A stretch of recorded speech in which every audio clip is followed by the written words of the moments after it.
Hello knitters, Barbara Benson here. I'm an independent knitwear designer who also likes to make videos here on my YouTube channel, Watch Barbara Knit. Make sure to check in the description notes below the video where you will find links to all of my online shenanigans, including how to get my patterns to knit up for yourself, how to join the Watch Barbara Knit Facebook group, how to support me on Patreon, and where to get Watch Barbara Knit merchandise like t-shirts and such. Today, we are going to chat a little bit about cotton. We're going to talk about fiber. It's a fiber chat.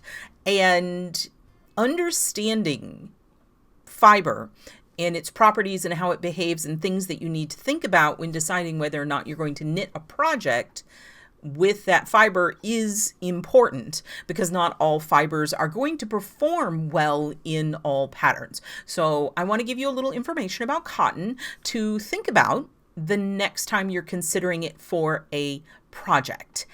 I love cotton. Cotton is excellent for knitting here in the southern United States where it's hot. It is a very breathable fabric, but we'll get into that.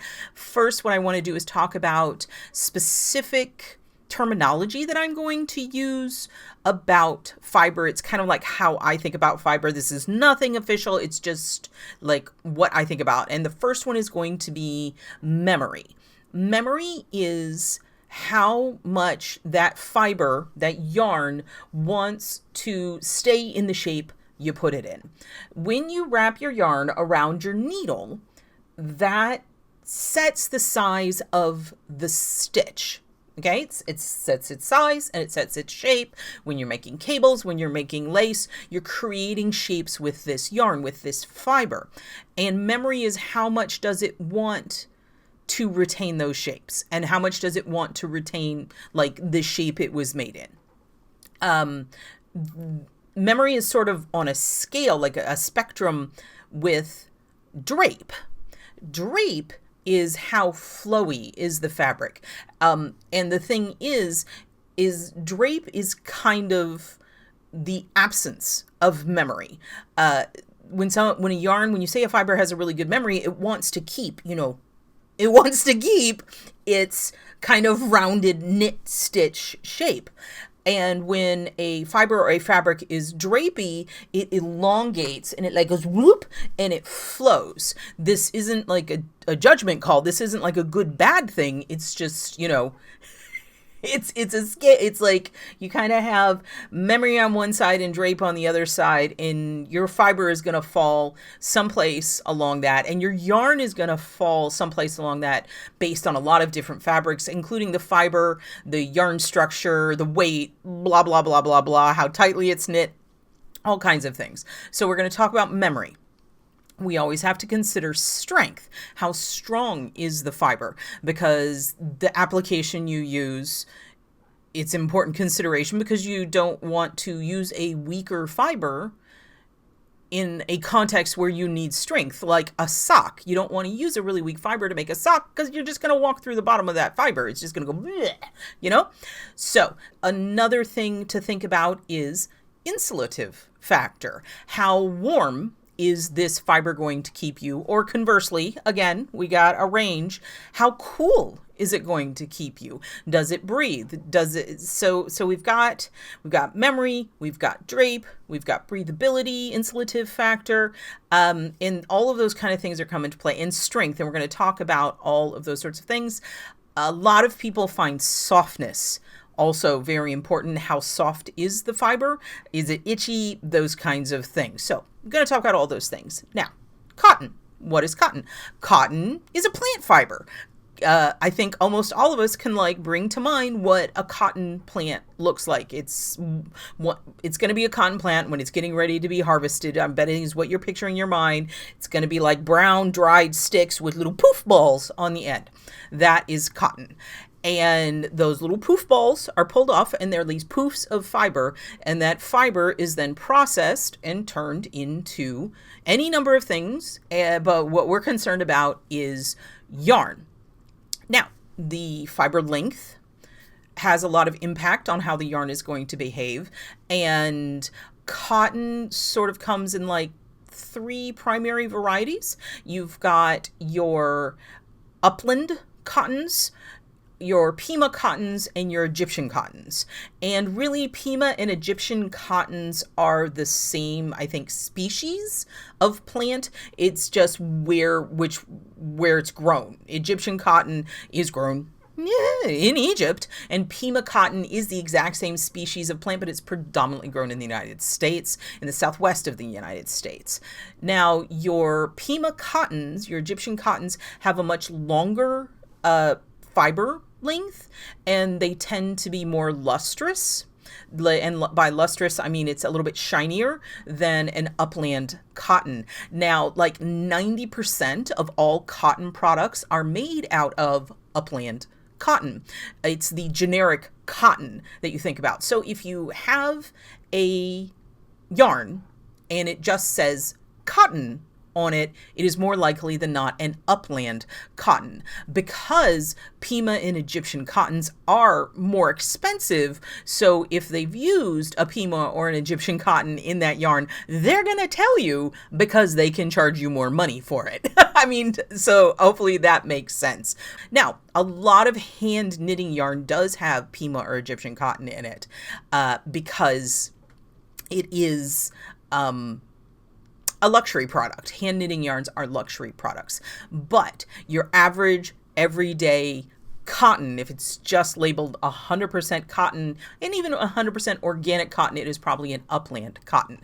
But they have very similar properties. It's just the Pima cottons tend to be a little bit softer. They have a longer staple length, so they're a little bit shinier, they're a little bit stronger, and they drape better. And they're much more likely to be mercerized.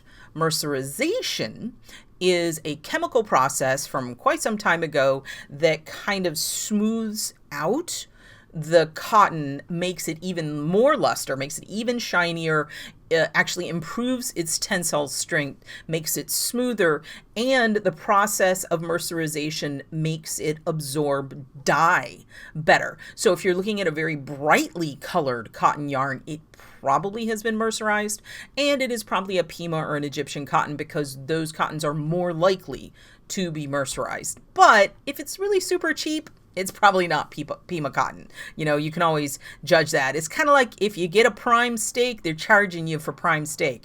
You're never going to get, ooh, surprise, prime steak. You know what I mean? So that's like specifics on like cotton types of cotton.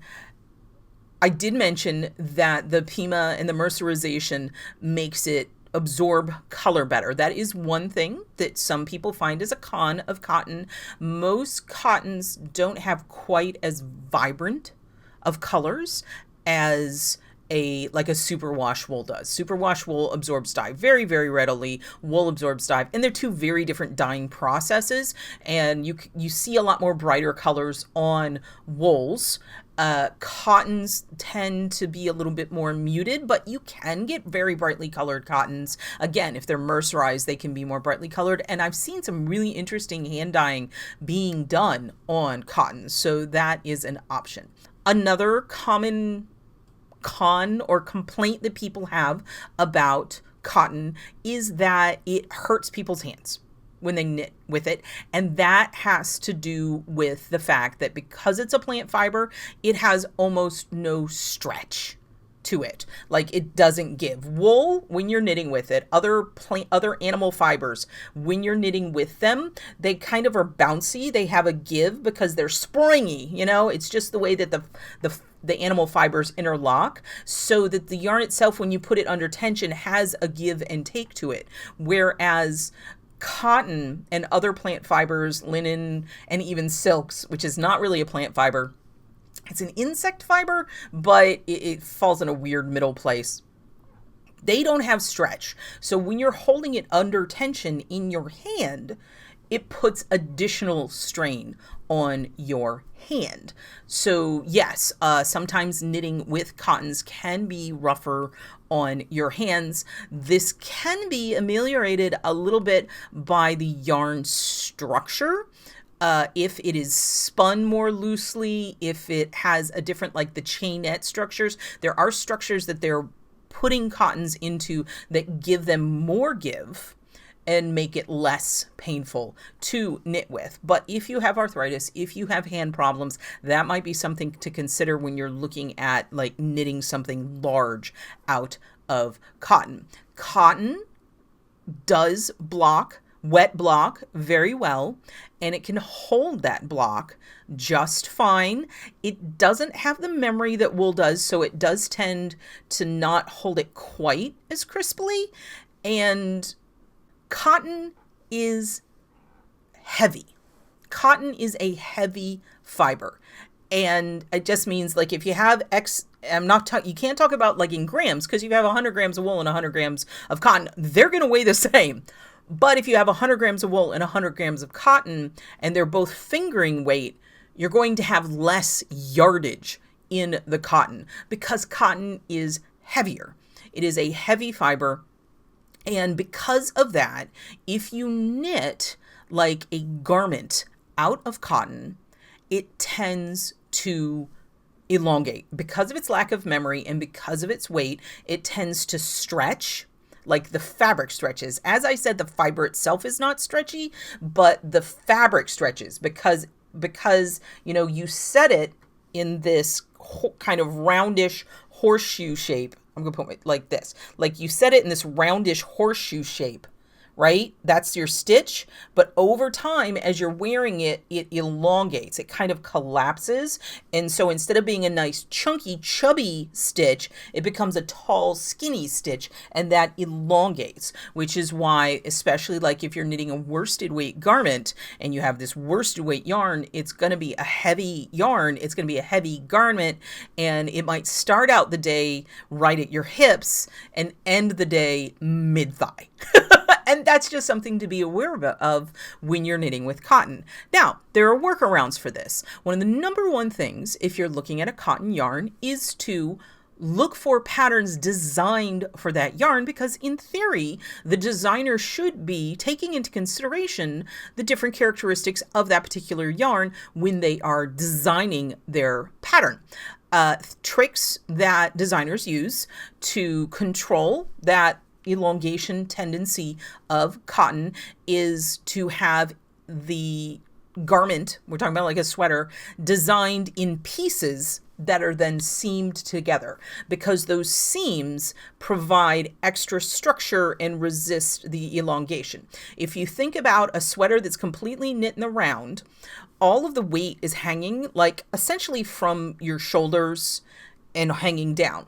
But when you have seams in the side, the fabric has other points of support. You'll even see them with like a seam up the front because it makes the fabric wider, and it has different ways of supporting it. You can see patterns that are actually knit in the round but have false seams where they leave extra and then you create a fake seam in the side. Another thing that you see done is using pieces where you can still knit it all in one piece, but like the arms and the neck are knit like this way. So it's knit side to side and then picked up in the round and then knit down. So you have some stitches going this way and some stitches going this way. You can see, and all of those things are to redistribute the weight of the yarn and the fiber so that it doesn't elongate as you're wearing it.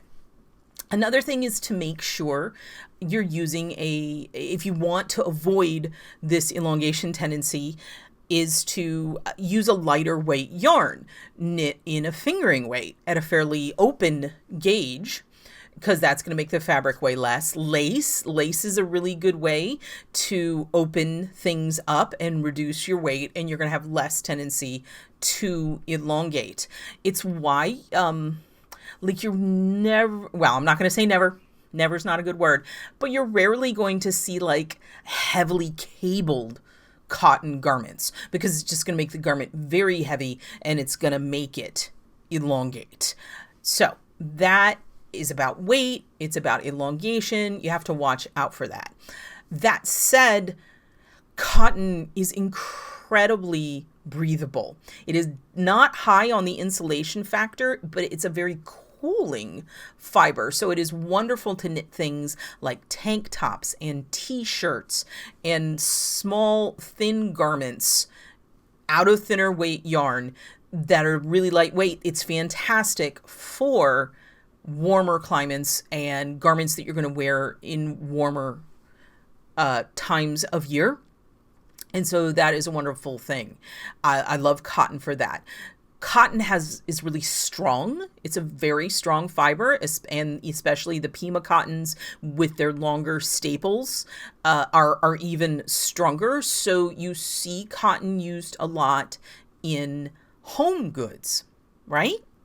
Like dishcloths and bags and like things that need structure. If you knit cotton densely, it can, like, you can make cushions out of it and things like that, because it's a very strong fiber. If it's mercerized, it resists any sort of like fuzzing or pilling, and cotton is washable. It is much more washable. It's not going to felt. It doesn't have a lot of the difficulties that wool and softer animal fibers can have with wear. I mean, you can use a face cloth or a dishcloth, and you can use a cotton for that over and over and over again, and it's going to stand up to that. So that's why you see cotton used in those types of applications a lot. Now, the cotton that you would use to make a dishcloth is not the same cotton that you would typically use to make a garment, because dishcloth cotton is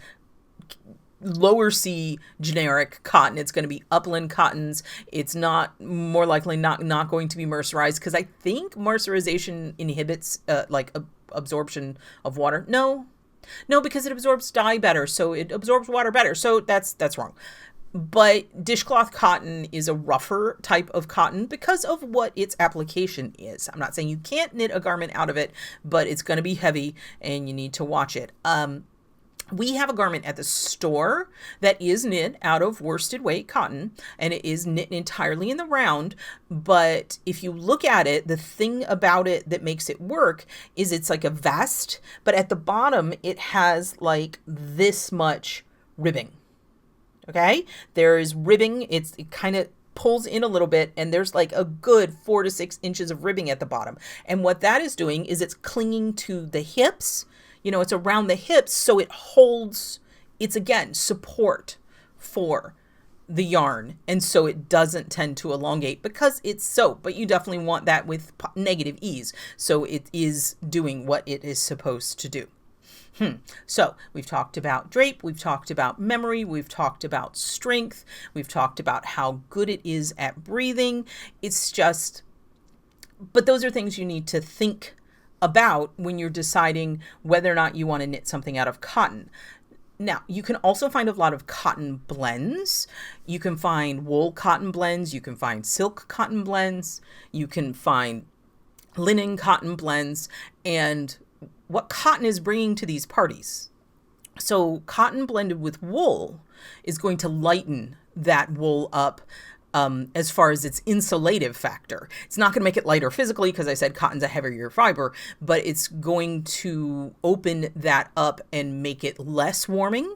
So that can bring wool into a warmer weather garment. But the wool is going to bring memory to the party, and it's going to make that cotton grow less. It's going to keep it better in its shape.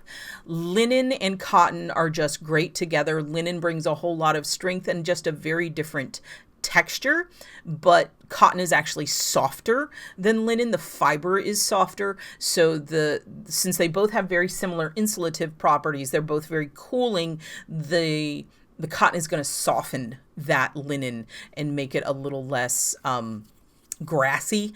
Linen can be, if cotton is harder in your hands, linen is even harder because it's an even stiffer fiber.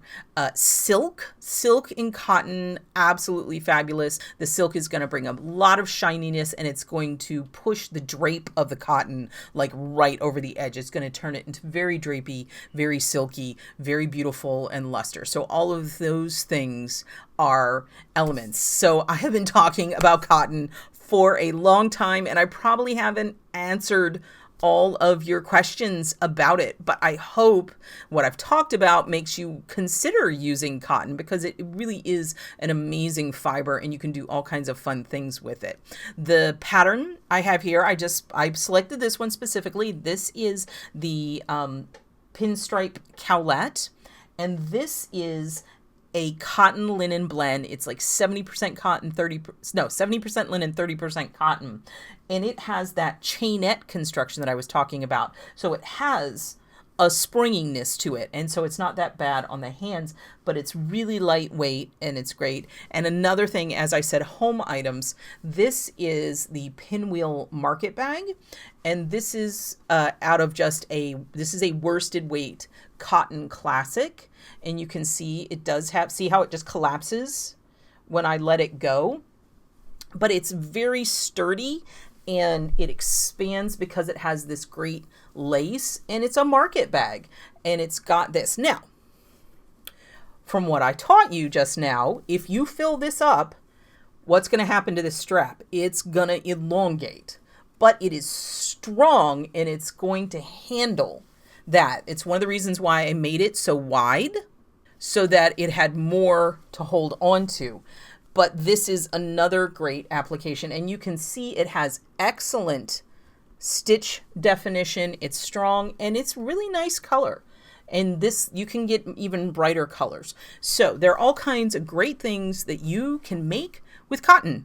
And I hope that maybe it'll find its way onto your needles sometime soon. As I said, if you want to start playing with cotton, your best bet is to figure out a cotton yarn you like, and then go research. If you do Ravelry, go to the yarn page and see what other people have made with that. And that'll give you an idea of things that you can make with that yarn. So I'm fairly confident that I probably missed some stuff. There's so much, fibers are so complex.